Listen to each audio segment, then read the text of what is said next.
celulares, los portables. Así podemos generar la atmósfera conveniente para la secuencia que ya anticipó Guy Briol esta mañana. Así que, por favor, silencio.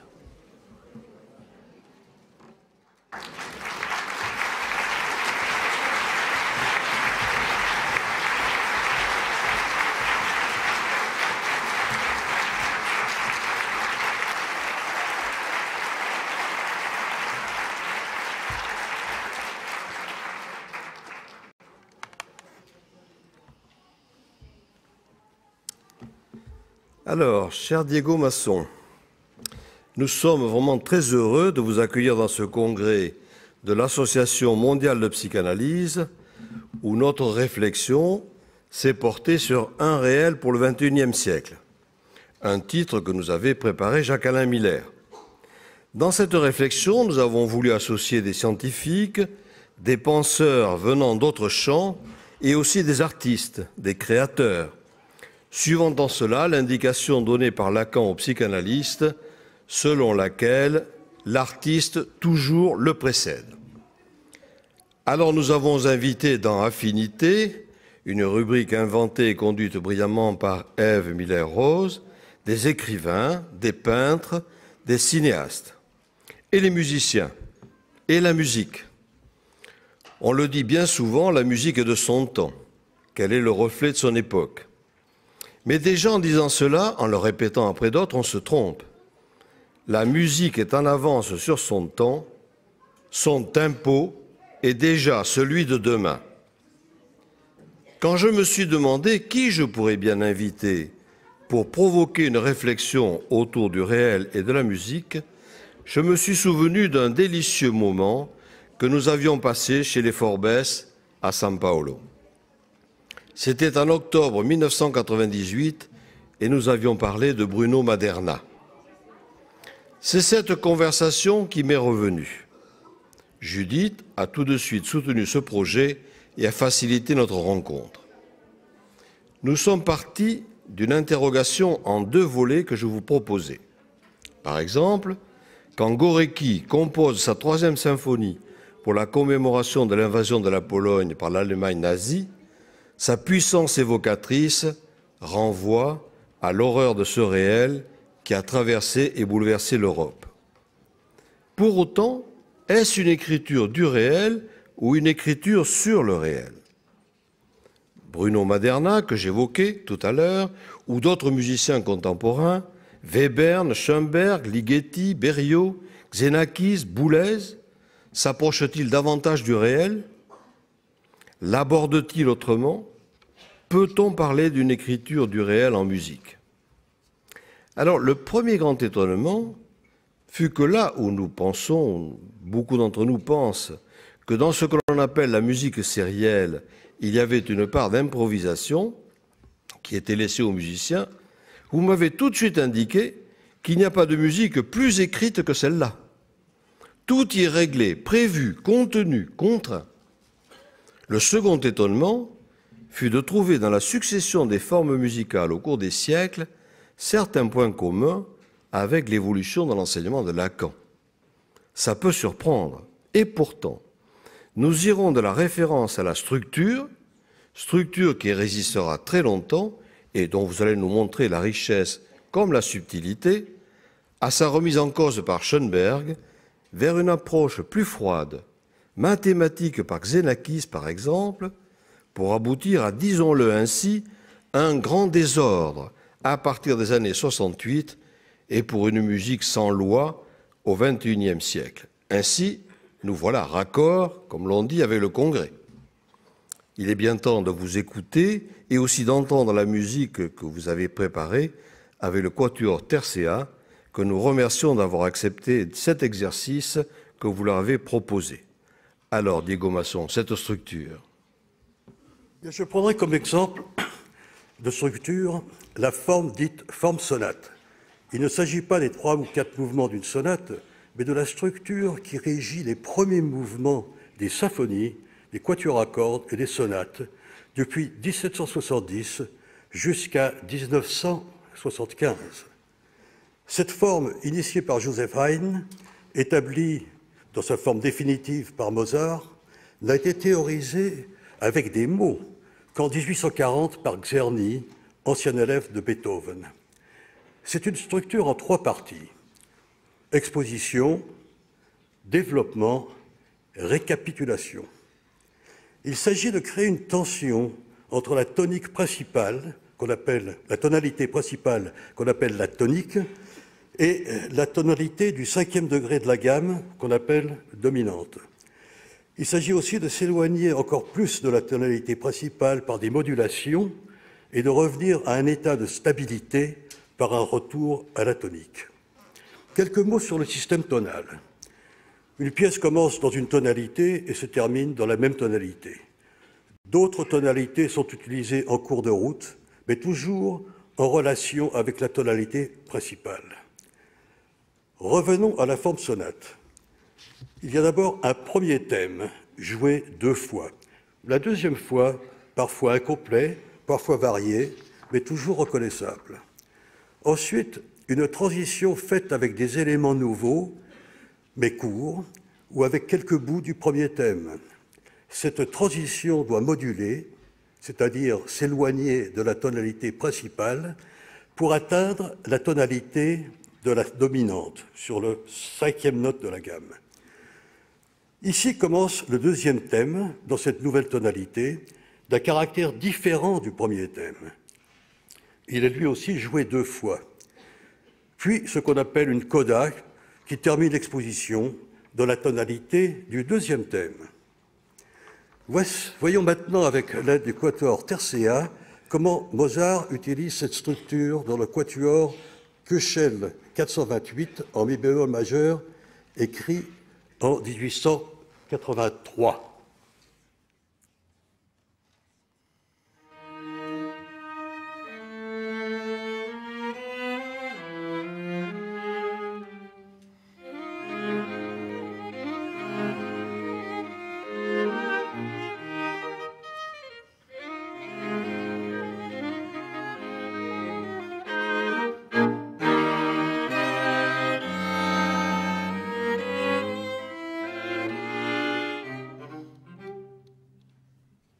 Premier thème.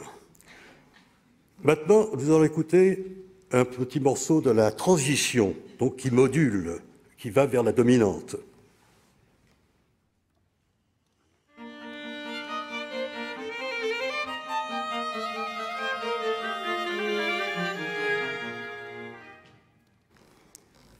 Et là, nous arrivons donc dans une nouvelle tonalité et nous avons le deuxième thème.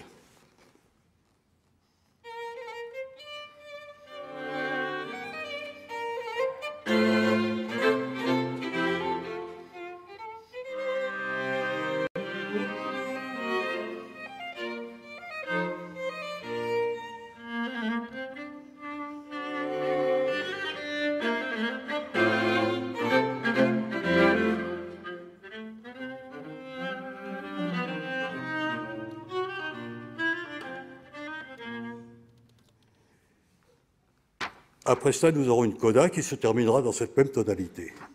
Ensuite vient l'exposition. Ah non, d'abord, nous allons écouter toute l'exposition depuis le début jusqu'à la fin de l'exposition.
Là, nous sommes arrivés donc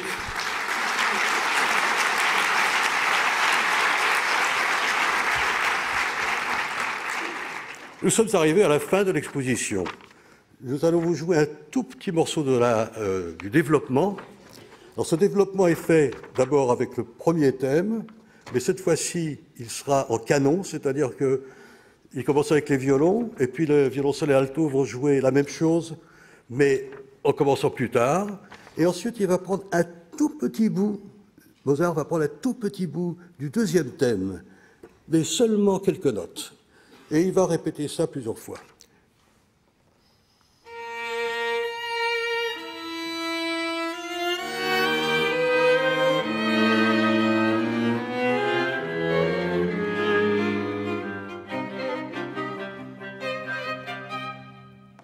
Voilà, et ça, le développement continuera un certain temps, et nous allons finir par revenir à la tonique et commencer la récapitulation. Alors, dans la récapitulation, le premier thème va être rejoué 2 fois, mais il va être quand même un petit peu modifié parce que, après des voyages dans plusieurs tonalités, sous plusieurs formes, il n'est plus tout à fait le même qu'au début. Donc, Mozart ajoute un élément qui est un contre-champ du violoncelle et de l'alto. Récapitulation du premier thème.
Nous avons donc joué la récapitulation du premier thème, ainsi que la récapitulation de la transition.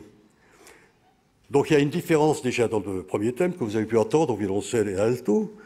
Et puis dans la transition recommence par aller vers la dominante comme ça l'a été dans l'exposition, mais elle va quand même bifurquer pour revenir à la tonique. Car le deuxième thème doit être aussi joué dans la forme sonate établie par Mozart, doit aussi être joué à la tonique pour avoir une plus grande stabilité. Donc nous allons prendre le deuxième thème maintenant à la tonique et aller jusqu'au bout.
Ensuite, Beethoven, pour tous ses premiers mouvements de ses symphonies, a conservé la forme sonate que l'avait établie Mozart.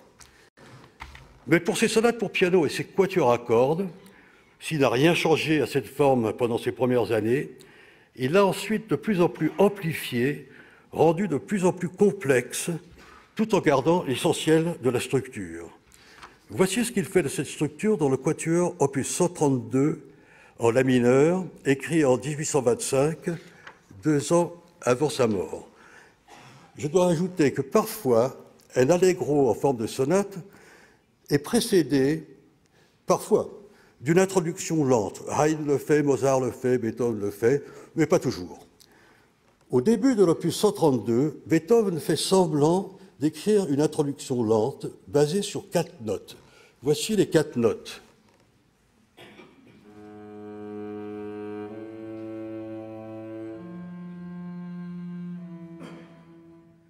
Beethoven les répète à la dominante au violon.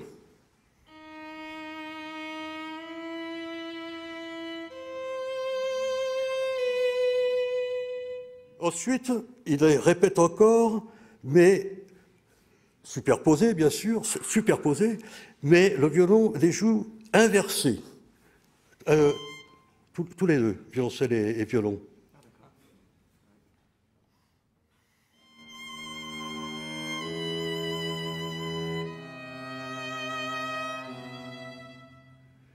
Vous avez pu entendre que le violoncelle a rejoué les choses dans l'ordre et le violon en commençant par la fin. Après ces 8 mesures, qui semblent être une introduction lente, commence un allegro et le premier thème. Ce thème va utiliser ces 4 notes qu'on a entendues, insistant sur les 2 dernières.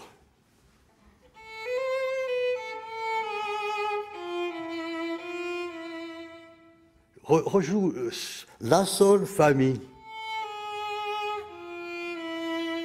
Ce sont les 4 notes que nous avons entendues dans l'introduction. Il répète ce premier thème, mais en y superposant les notes de l'introduction, mais à rebours. Premier et deuxième violon.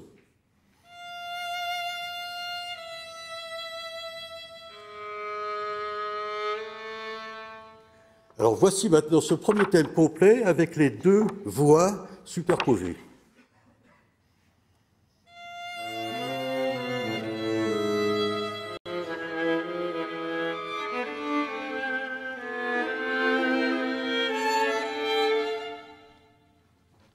Maintenant, nous allons vous jouer tout le premier thème avec son introduction lente.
Voilà, ça c'est le premier thème.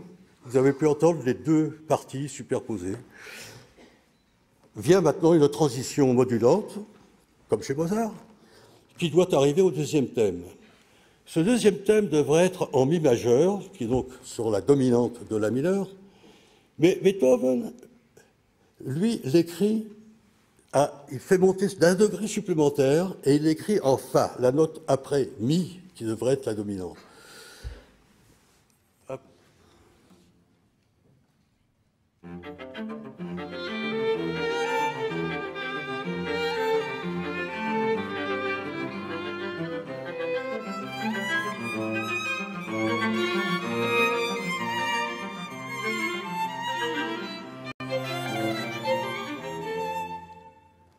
Voilà, c'est un caractère tout à fait différent du premier thème.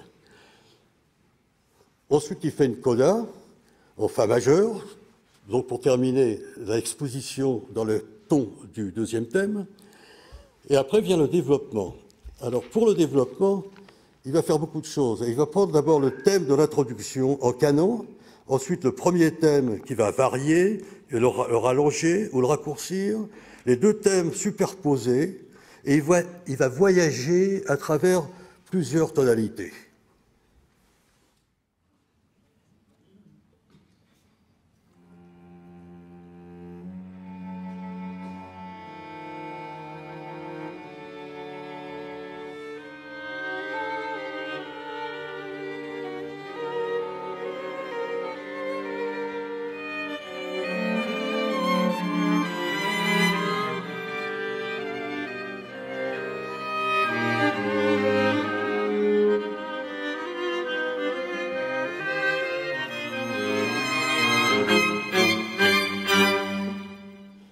Plus loin, il va modifier le premier thème, il va donner des dynamiques plus violentes, il va aller dans de nouvelles tonalités.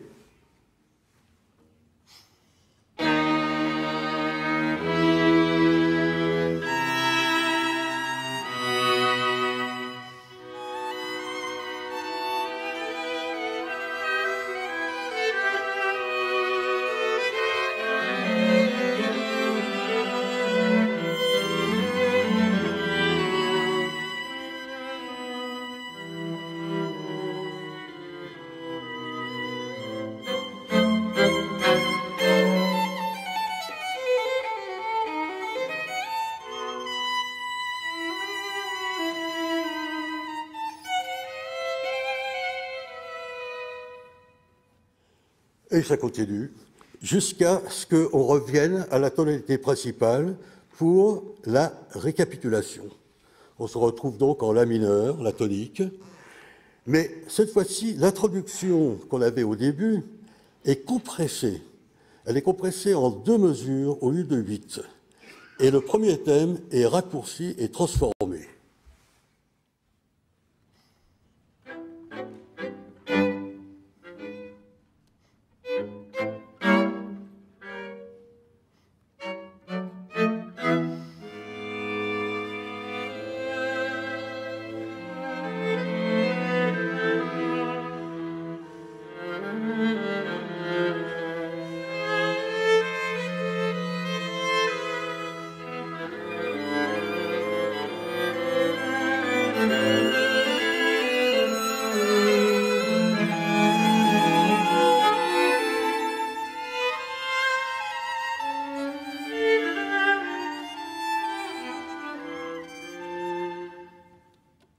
Après, il y aura une transition qui module vers la dominante, comme chez Mozart, mais qui bifurque pour revenir, comme il se doit, à la tonique. À ce moment-là, revient le deuxième thème, cette fois à la tonique, en La. Puis vient la coda. On ne va pas rejouer le deuxième thème, on n'a pas le temps. Pour la coda qui contient quelques courts rappels de l'introduction et du premier thème.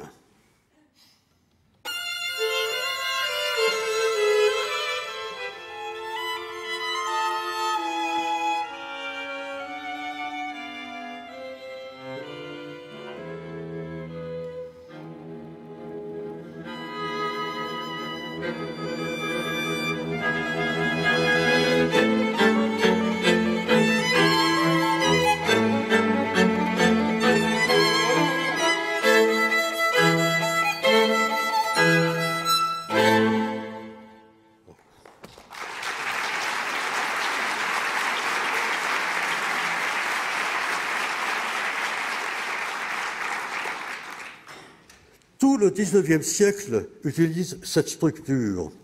Brahms l'amplifie encore et Mahler l'a fait éclater, tout en conservant l'essentiel. Voyons la 4e symphonie en sol majeur de Mahler, avec simplement un quatuor à cordes, mais ça vous donnera une idée. Ça commence par 3 mesures en si mineur. C'est une fausse piste. Mahler nous met sur une fausse piste en commençant en si mineur. Mais dès la quatrième mesure, quand vient le premier thème, on sent tout à fait le sol majeur. Alors, je vais donc vous jouer le premier thème.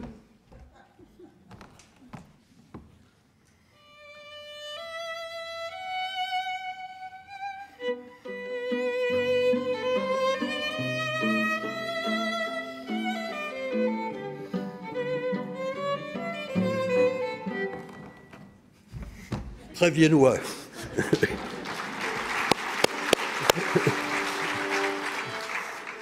Bon, la suite du premier thème nécessite beaucoup d'instruments avant, donc on s'arrête là. La transition modulante, comme Mozart ou Beethoven, nous amène à la dominante, qui sera Ré, la dominante de Sol, 5e degré de la gamme de Sol, pour le deuxième thème, qui est, comme il se doit, dans cette nouvelle tonalité, et d'un caractère très différent du premier.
Vient ensuite une coda, comme d'habitude, et un très long développement où le premier thème sera très souvent utilisé, soit en entier, soit par Bible, transformé, mais toujours reconnaissable.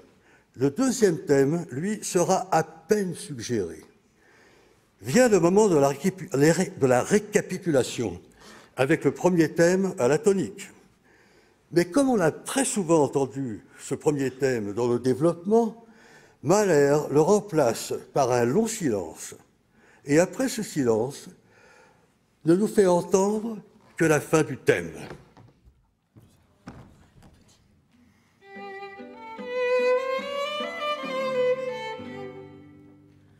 Reprenons le premier thème en entier, tout à fait, le premier.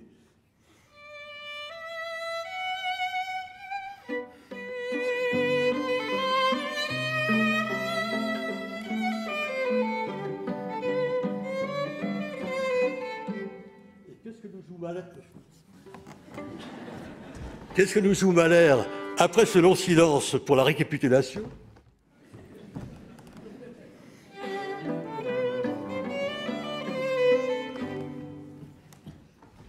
Cela suffit pour qu'on sache qu'on est dans le premier thème.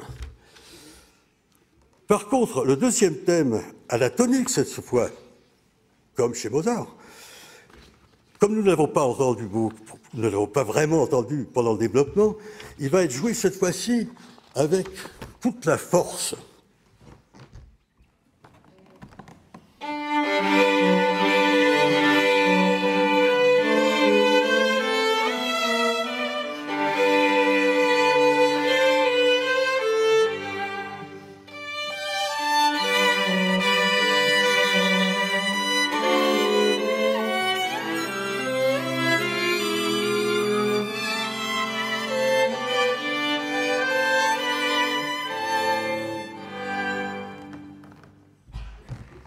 Et on ne joue pas la suite parce que nous n'avons pas assez de temps. Et après cela, il y aura une coda. Et la coda se terminera par une nouvelle citation du premier thème légèrement changé.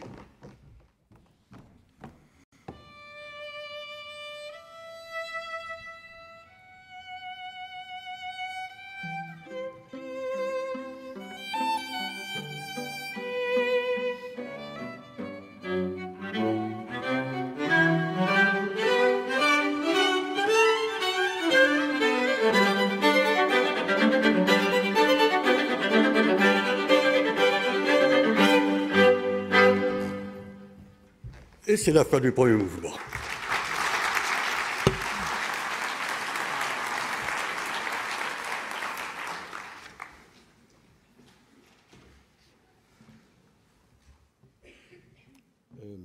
Est-ce que vous pourriez apporter un petit peu d'eau pour les musiciens, s'il vous plaît? Alors, voilà, à la fois le Quatuor et bien sûr Diego nous ont exposé cette forme sonate. C'est la structure et c'est vraiment ce thème qui ensuite est repris par bribes, des bouts de thème, dirons-nous. Il les fait voyager et vous m'aviez dit cette chose très jolie, c'est qu'il leur fait avoir des aventures à l'intérieur même de la structure. Mais en fait, on retrouve ces bouts toujours au même endroit, un peu comme chez nous dans la structure. Le réel, on le retrouvait aussi toujours à la même place. Il faudra donc attendre Schoenberg, encore que vous m'ayez indiqué qu'au début, Schoenberg lui-même utilisait la forme structure. Et vous situez, je crois, autour de 1911, le moment de l'abandon de cette forme structure vers l'écriture atonale. Mais cette écriture atonale, vous m'avez expliqué ça m'a beaucoup intéressé, ne permettait que des œuvres courtes. Et vous m'avez conseillé les 6 bagatelles de Webern. Je les ai écoutées, 4 minutes 12, je me disais, j'attends la seconde. Non, les 6 étaient en 4 minutes 12.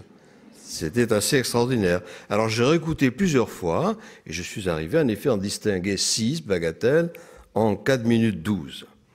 Est-ce que vous pouvez nous dire comment tout cela continue? Bien sûr. Alors, il faut commencer avec Schoenberg. Et Schoenberg, au début, a écrit de la musique très tonale, dans la tradition romantique, mais a très vite poussé ce style romantique dans ses retranchements les plus extrêmes. Finalement, avec la symphonie de chambre opus 9, écrite en 1908, il va à la limite de la tonalité. En plus, il superpose la forme de la symphonie en 4 mouvements, la forme classique, sur la forme sonate. Des 4 mouvements allegro, scherzo, adagio, allegro, ce qui sont les 4 mouvements d'une symphonie classique. Il les condense en une seule pièce sans interruption, qui est en même temps une forme sonate par elle-même. Alors ça commence, après une introduction lente, par un allegro, un thème en mi majeur, mais qui utilise de nombreuses notes qui sont étrangères à la tonalité. La tonalité est donc imprécise.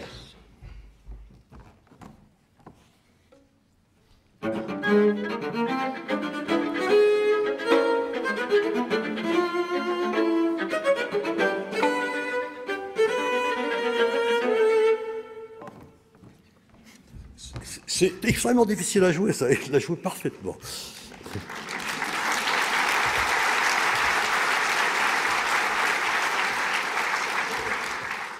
Ensuite vient un deuxième thème d'une tonalité encore plus incertaine.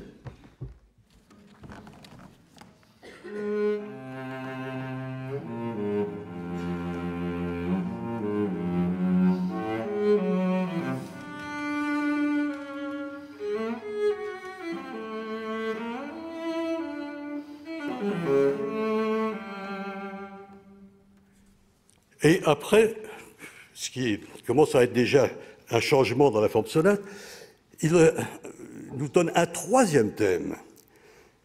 C'est un troisième thème qui, lui, est en La majeur, mais qui module continuellement.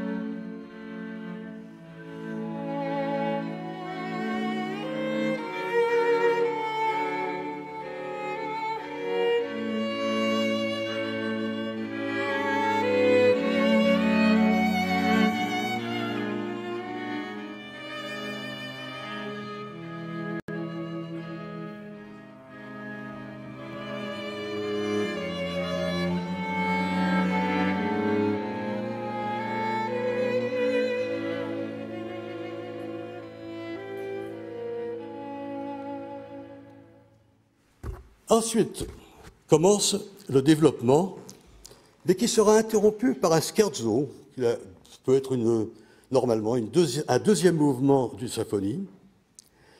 On ne va pas le jouer. Après le scherzo, le développement reprend, le développement de l'allegro initial reprend, et il est aussi interrompu par un adagio, qui est normalement à ce moment-là le troisième mouvement d'une symphonie classique.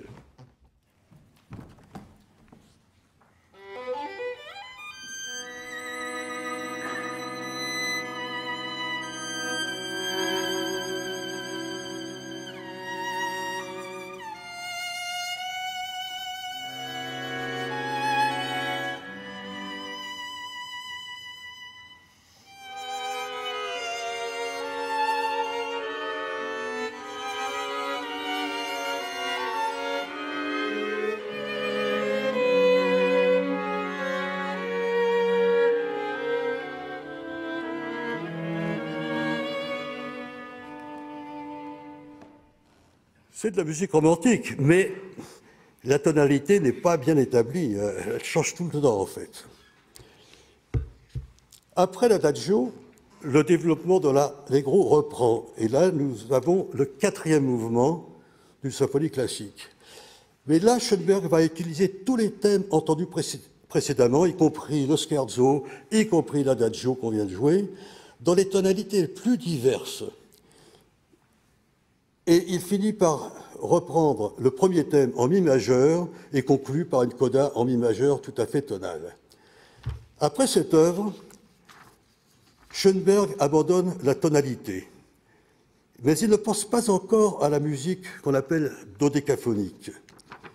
Je vais vous lire une lettre que Schoenberg a envoyée à Kandinsky le 24 janvier 1911. Schoenberg écrit « Je suis sûr que nous nous rencontrons sur les points les plus importants. Par exemple, ce que vous appelez l'île logique et que j'appelle l'élimination de la volonté consciente dans l'art. Également, je crois ce que vous dites sur l'élément constructif. Toute recherche tendant à produire un effet traditionnel reste plus ou moins marquée par l'intervention de la conscience. Mais l'art appartient à l'inconscient. C'est soi-même que l'on doit s'exprimer directement. Non pas exprimer son goût, son éducation, son intelligence, ce que l'on sait ou ce que l'on sait faire. Aucune de ces qualités acquises, mais les qualités innées, instinctives. Tout le travail conscient sur la forme repose sur un principe mathématique, géométrique, sur la section d'or ou quoi que ce soit d'analogue. Seule l'élaboration inconsciente de la forme, qui se traduit par l'équation forme égale manifestation de la forme, permet de créer de véritables formes. Elle seule engendre ces modèles dont les gens sans originalité font des formules en les imitant. Mais si l'on est capable de s'entendre soi-même, de reconnaître ses pulsions, d'engager tout son être, y compris son être pensant, pour approfondir un problème, on n'a pas besoin de telles béquilles. Il n'est pas nécessaire d'être un pionnier si l'on veut travailler ainsi, seulement un homme qui se prend au sérieux et qui, de ce fait, prend au sérieux ce qui est la véritable tâche de l'humanité dans chaque domaine artistique. Reconnaître et exprimer ce que l'on a reconnu. C'est ma conviction profonde.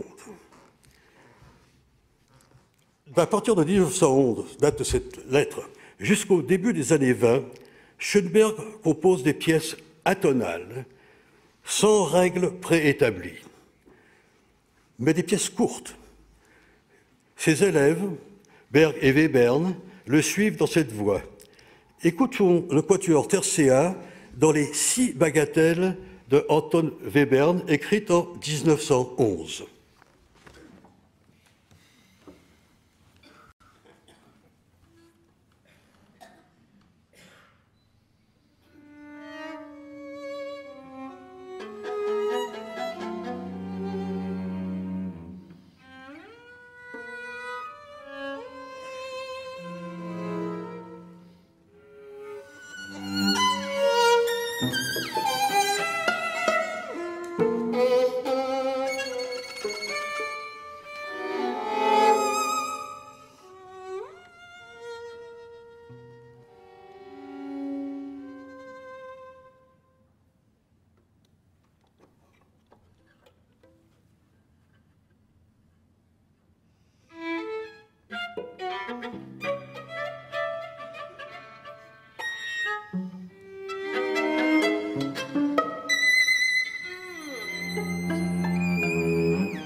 Voilà donc les 6 bagatelles que le Quatuor Tercea a eu la gentillesse de nous détailler. Donc là, nous aurons bien pu les repérer, les 6. Là, donc, nous sommes déjà en 1920. Et nous avions noté avec Diego, dans nos entretiens, que 1911, c'était avant la guerre. Là, tout commence à se déstructurer avec Schoenberg. Mais 1920, ça, c'est après la guerre, avec un retour des règles et un certain besoin de serrer le réel qui, là, en effet, s'était déchaîné dans la vieille Europe. Après la Seconde Guerre mondiale et l'horreur qui l'a marquée, on retrouvera encore plus cette impérieuse nécessité de resserrer, je dirais encore, ces règles de composition, tout en marquant, par l'évocation, une forte émotion, mais plutôt vers une éthique de la mémoire. Et nous retrouvons ici encore Schoenberg, avec cette œuvre courte mais fulgurante, un survivant de Varsovie que nous allons écouter. Mais auparavant, je voudrais demander à Diego Masson quel est son rapport à cette œuvre. Eh bien, c'est une œuvre, d'abord il faut signaler que c'est une œuvre dodécaphonique. la plus stricte possible. Mais ce qui me bouleverse dans cette œuvre, c'est qu'elle est d'une structure très stricte, mais en même temps d'une grande émotion et d'un grand tragique. Et en plus de ça, puisque ça parle du survivant de Varsovie, moi-même, je suis juif, alors ça me touche particulièrement.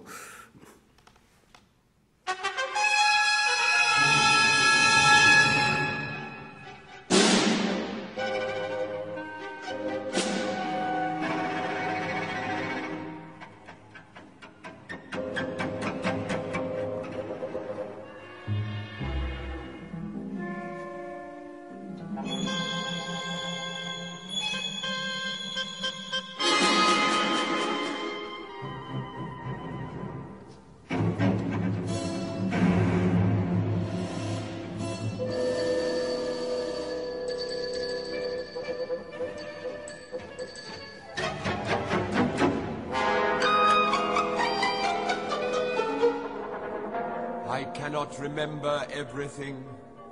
I must have been unconscious most of the time. I remember only the grandiose moment when they all started to sing as if prearranged. The old prayer they had neglected for so many years. The forgotten creed.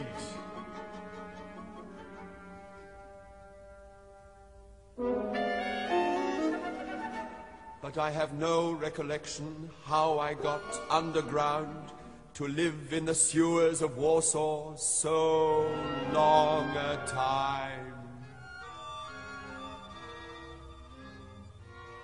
The day began as usual. Reveille, when it still was dark. Get out, whether you slept or whether worries kept you awake the whole night.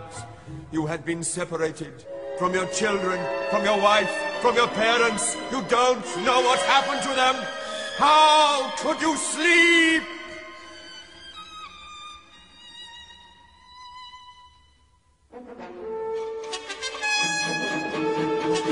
They shouted again. Get out! The sergeant will be furious! They came out, some very slow, the old ones, the sick men, some with nervous agility. They fear the sergeant, they hurry as much as they can. In vain. Much too much noise, much too much commotion, and not fast enough. The Feldwebel shouts, Achtung! Stillgestanden! Na, wird's mal? Oder soll ich mit dem Gewehr schon mal nachhelfen? Na gut, wenn ihr es durchhalten wollt! The sergeant and his subordinates hit everyone, young or old, strong or sick, guilty or innocent. It was painful to hear the groaning and moaning.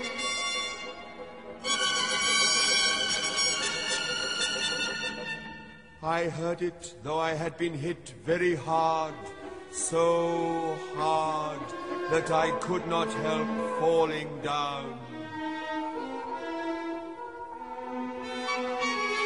We all on the ground, who could not stand up, were then beaten over the head.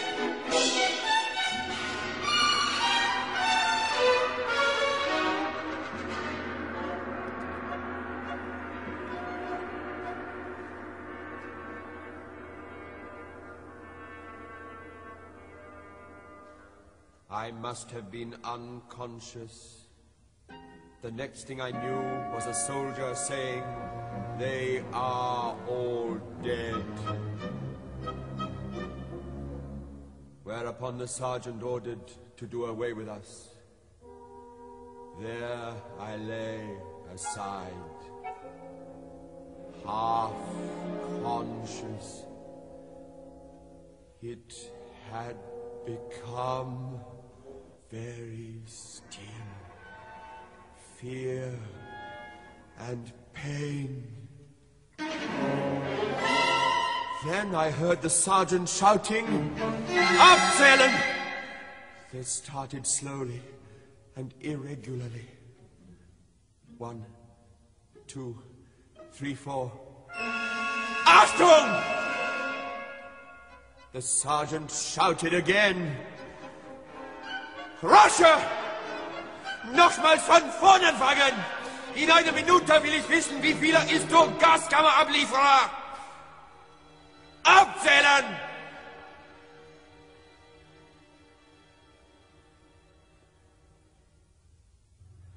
They began again, first slowly.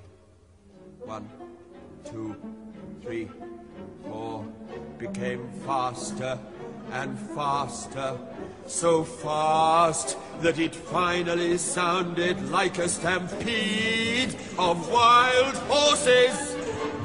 And all of a sudden, in the middle of it, they began singing the Shema Yisrael!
Voilà, 7 minutes 29, c'est vraiment poignant, c'est un hommage monumental, un monument en musique après ce séisme inhumain, cette déchirure, cet arrachement de l'histoire des hommes. Schoenberg l'a écrit alors qu'il avait 73 ans, en 12 jours, sans s'arrêter. C'est ce que je vous proposais d'appeler une écriture musicale sur le réel, pour la mettre en tension avec ce qui serait une écriture du réel en musique. Une musique froide, coupée de l'émotion, comme si ce qui était visé était la production de sons agencés de telle manière qui serait coupé de toute évocation symbolique ou de tout effet imaginaire. Alors à ce moment-là, nous avons trouvé que deux axes s'ouvraient à nous. L'un avec Yannick Xenakis, qui compose, lui, à partir des mathématiques. Il poussera d'ailleurs tellement le procédé qu'il produira une loi qui porte son nom, la loi de Xenakis. Alors je suis allé voir, ça s'appelle une loi d'une variable aléatoire positive. Et cette loi détermine une note en durée et en hauteur. L'autre axe, c'est avec Pierre Boulez, qui lui écrit une musique de plus en plus atonale, froide comme le réel. C'est ce que disait Lacan du réel, c'est un feu froid.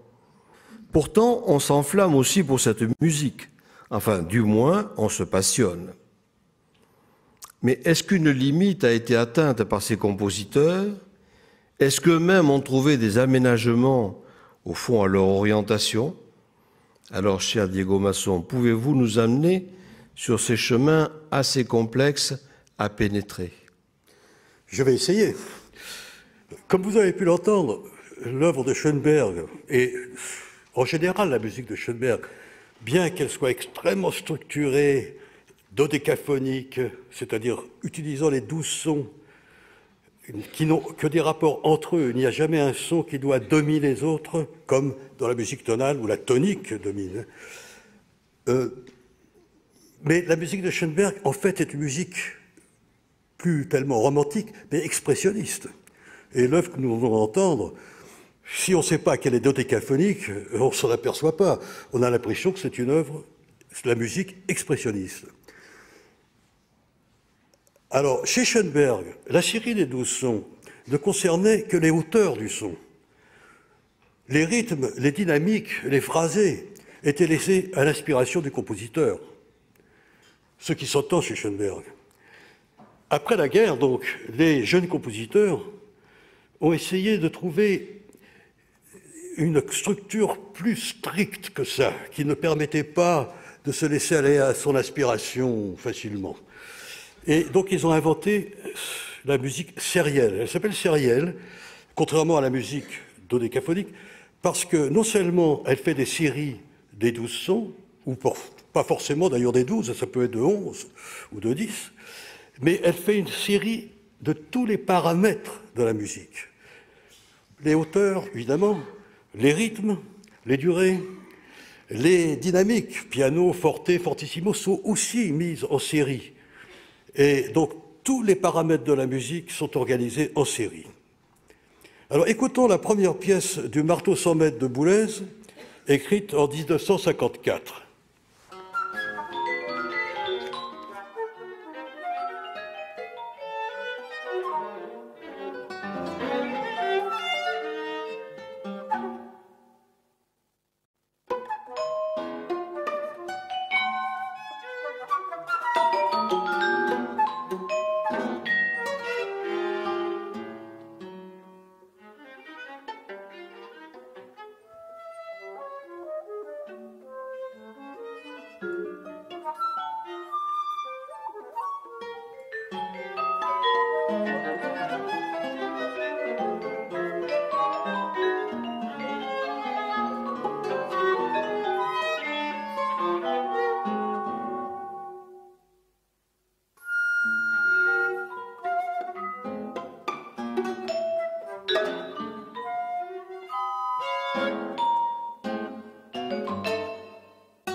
Voilà, ça c'est une musique sérielle, qui passe très facile de suivre, mais c'est quand même de la musique. Alors, Boulez a continué dans cette voie en allant vers une structure de plus en plus stricte. Il a fini par écrire une pièce qui s'appelle « Structure pour 2 pianos », mais qu'après l'avoir entendue plusieurs fois, il a trouvé ça tellement non musical qu'il a retiré de son catalogue et a interdit qu'on la joue. Donc, je ne peux pas vous la faire entendre. Et je vais vous lire une lettre que Boulez a écrite pour un catalogue de Paul Klee à la fin des années 80. Voilà ce qu'écrit Boulez. « Si je lis des mots comme loi, fonction, forme, je les associe sans peine au vocabulaire musical, aux préoccupations du compositeur. » Et plus loin, il écrit « Je terminerai mon propos par cette remarque, pas tellement subsidiaire d'ailleurs. Il ne faut pas craindre l'approche théorique des problèmes musicaux. Cela permet une sorte d'éloignement vis-à-vis de l'émotionnel pur, qui peut stimuler l'imagination, alors qu'il faut se méfier de la mémoire à laquelle peut recourir la seule intuition. Mais il est capital que l'approche plus détachée de l'immédiat soit, au moment de son utilisation, transgressée par l'imagination. S'il n'y a pas transmutation dans un univers poétique, l'approche théorique elle-même, là où l'imagination doit aussi jouer un rôle capital, restera terre à terre et sans intérêt. Alors sa musique, évidemment, a évolué aussi, car il a été moins strict dans les structures et il a laissé beaucoup plus parler son imagination et sa fantaisie. Écoutons maintenant des extraits de Domaine de Boulez, écrite à la fin des années 70.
Voilà, vous avez peut-être, certains d'entre vous, reconnu Michel Portal à la clarinette.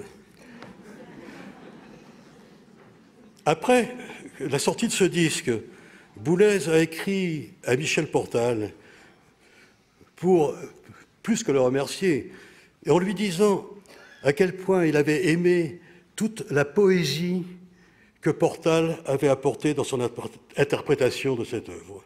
Donc, vous voyez, pour Boulez, la poésie existe au premier plan, je dirais. Prenons maintenant Xenakis. À la fin des années 50, Xenakis utilisait un programme de mathématiques stochastiques pour écrire ses œuvres. Il inscrivait sur le papier à musique les résultats de ses calculs sans tenir compte ni de l'aspect musical, ni des possibilités techniques des interprètes. Là-dessus, il avait raison, parce que ce qui était injouable il y a 50 ans, aujourd'hui, est devenu jouable pour beaucoup de bons musiciens. Écoutons le début de Eonta au piano, avec un pianiste japonais Takahashi.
Je peux vous dire que j'ai dirigé cette œuvre plusieurs fois, mais que j'ai toujours eu beaucoup de mal à suivre la partie de piano du début.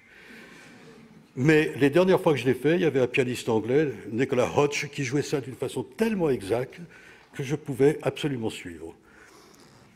Plus tard, Xenakis a commencé à, disons, s'adoucir et a commencé à choisir dans les résultats de ses programmes mathématiques ce qui le satisfaisait musicalement. Et il n'hésitait pas non plus à répéter des choses. Lorsque vous répétez, vous facilitez l'écoute, d'une part, et d'autre part, vous pouvez donner un sens de rythmique, un sens du tempo. Si vous répétez une formule plusieurs fois, vous comprenez le tempo dans lequel cette formule existe. Alors écoutons un extrait de Talain. Talain, en grec, veut dire bourgeonnement, écrite en 1984.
Alors, je trouve la démonstration absolument exemplaire. Vous nous montrez bien comment Xenakis va jusqu'à un point de rebroussement qui est marqué là d'une solitude absolue. Et finalement, dans cette écriture mathématique de la musique, il va choisir ce qui, pour lui, a des effets subjectifs et qu'il va finalement présenter au public. C'est cette musique-là qu'il va présenter. Boulez lui-même retire de l'édition une œuvre qu'il découvre inaudible, c'est-à-dire qui ne lui permet pas de communiquer avec les autres. L'un comme l'autre ne sont pas restés dans cette solitude absolue pour trouver de nouveau, comme nous le disons nous, à se lier à un autre, à d'autres d'une écoute encore possible. Et alors quand vous m'expliquiez ça, je vous ai dit, mais c'est comme une passe. Et Diego me dit, mais c'est quoi une passe? Alors j'ai dit, ben c'est ça, à la fin, on arrive à une séparation d'avec l'autre, mais on ne peut pas rester dans cette solitude absolue, et donc on trouve un autre nouage, un autre moyen, au fond, de se nouer aux autres. Exactement, je trouvais comme l'avaient fait Xenakis et Boulez. Le temps passe très vite, nous allons déjà vers la fin de cette séquence musicale que je voulais nouer au thème de notre congrès, un réel pour le XXIe siècle. À chacun son réel est une façon pour nous de dire l'implication du un par un. Et nous avons posé la question à tous les artistes que nous avons rencontrés. Moi, je me suis demandé comment vous posez cette question à vous, cette question du à chacun son réel. Au fond, c'est la contingence qui m'a fait découvrir que vous étiez le chef attitré d'un orchestre, que vous soutenez d'un désir très décidé, l'orchestre de Ramallah. Est-ce que vous pouvez nous en parler? Avec plaisir. L'orchestre de Ramallah, qui ne fonctionne que 10 jours par an, est composé pour moitié de jeunes musiciens palestiniens et pour l'autre moitié de musiciens professionnels français, anglais, américains, italiens, espagnols. Nous donnons des concerts à Ramallah, bien sûr, à Naplouse, à Jénine et à Jérusalem. Pour les concerts à Jérusalem, les musiciens palestiniens ont besoin d'un laissez-passer pour traverser le checkpoint de Kalandia. Les autorités israéliennes ne délivrent pas toujours ces laissez-passer. Il y a 2 ans, les musiciens palestiniens n'ont pas reçu leur laissez-passer, donc nous avons dû annuler le concert de Jérusalem. Mais l'année dernière, nous avons eu les laissez-passer 3 jours avant. Tout allait bien, les musiciens sont montés dans l'autocar avec leurs instruments, sont arrivés à la frontière. Au lieu de nous faire passer à travers les couloirs de barbelés, on est resté dans le car et les gardes frontières israéliens sont montés dans le car, vérifier les passeports et les laisser passer. Et tout allait bien, sauf que 4 musiciens, qui font d'ailleurs des études en France, à Toulouse, à Bordeaux et à Angers, n'avaient pas pu faire des passeports biométriques. Ils avaient des passeports en cours de validité, mais non pas des passeports biométriques. Les gardes frontières leur ont refusé le passage. Donc ils ont dû descendre du car, ils ont laissé leurs instruments, et ils ont été trouver un passeur. Les passeurs, ce sont des gens qui connaissent les coins où, de l'autre côté du mur, il y a peu de gardes. D'une part, attendez, ils ont une très très grande échelle, car le mur, suivant les endroits, fait entre 8 et 11 mètres de haut. Au bout de cette échelle, ils ont une corde à nœuds, très longue aussi. Ils mettent l'échelle contre le mur.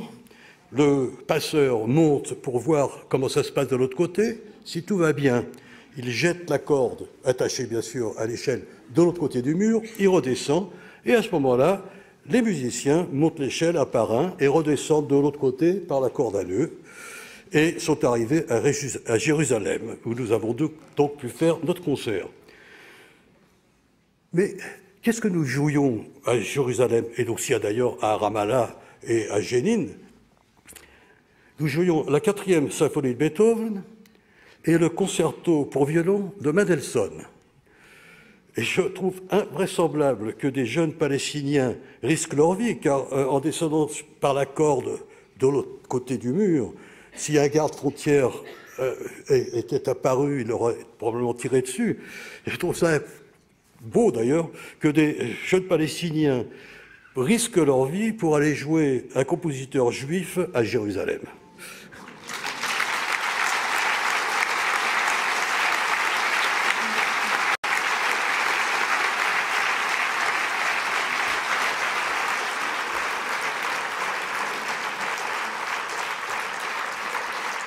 Alors, en effet, c'est courageux, c'est admirable, et nous étions dit avec Diego, pourquoi ne pas nous séparer avec quelques notes de Mendelssohn? Nous écoutons le quatuor tertien.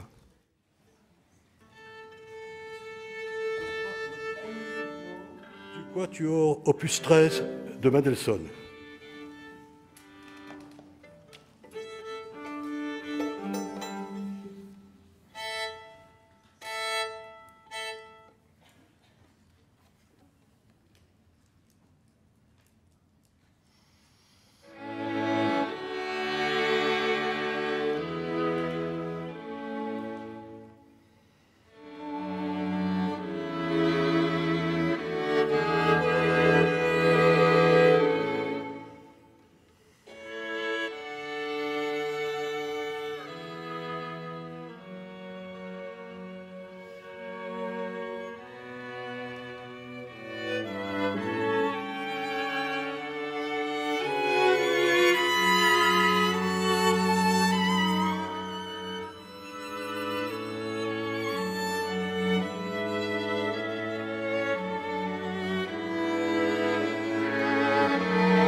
Revenez, revenez. Diego.